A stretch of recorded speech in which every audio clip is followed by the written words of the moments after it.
You see it again. The same thought, the same scenario, the same conversation, replayed 10 different ways inside your head. You rehearse what you should have said, what might happen, what could go wrong, what they probably meant, and none of it is real. All of it is in your mind, and still, you can't stop. Most people call this overthinking, but today I want to suggest something different. What if it isn't a flaw? What if it's a signal? God is speaking to you, and the noise in your mind, it has a message underneath it. Today we find out what it is. Overthinking is not a thinking problem. It is a trust problem. When your mind keeps looping through the same scenario, it isn't trying to torture you. It is trying to protect you. It is searching for certainty in a situation where certainty doesn't exist, and it will keep searching endlessly until it either finds it or you give it something else. Think about what you've been overthinking lately. A decision you haven't made yet. A conversation you're afraid to have. A future you can't control. A relationship where you don't know where you stand. Notice the pattern. Overthinking always circles around the same thing, something you are not yet willing to fully face. Life is a mirror. And the thing your mind keeps returning to, that is what the mirror is showing you. Not to punish you, but to ask you a question you've been avoiding. What are you afraid will happen if you stop thinking and start trusting? There is a deeper mathematics to overthinking. Every thought that loops is a thought that hasn't been resolved. And every thought that hasn't been resolved points to a belief that was never examined. If you keep overthinking what someone thinks of you, the real question isn't about them. It's about what you believe about yourself. Because someone at peace with who they are does not spend hours wondering whether they are accepted. If you keep overthinking a decision, the real question isn't about the options. It's about whether you trust yourself to survive either outcome. If you keep overthinking the future, the real question isn't about what will happen. It's about whether you believe something good is available to you.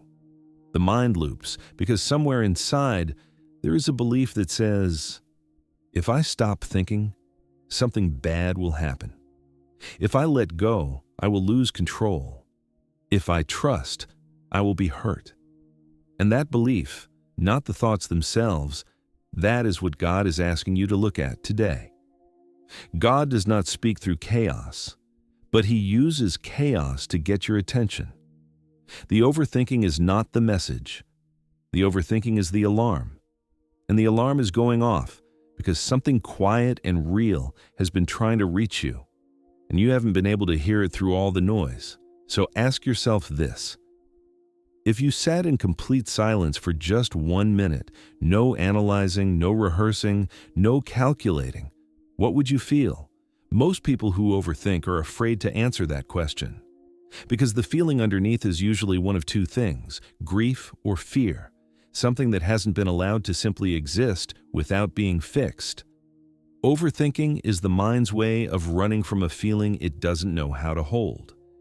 And life's mathematics has shown this again and again. The feeling you run from grows. The feeling you turn toward loses its power over you. God is not asking you to figure everything out. He is asking you to stop running from what is already inside you.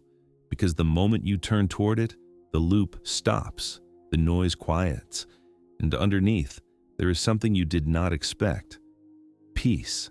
That was always there, waiting.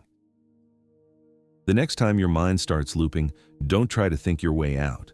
Ask one question instead. What am I not willing to feel right now? Sit with whatever comes up, even for 30 seconds, because that is where God is waiting. Not in the noise, but in the quiet underneath it. The mind that won't stop is not broken. It is exhausted. It has been doing the work of trust all by itself for far too long. You were never meant to figure everything out. You were meant to live, to feel, to trust. God is speaking to you through the very thing that has been keeping you up at night. Now you know what He's saying. In the next video, we'll decode another sign. Until then, let your mind rest. God is speaking to you.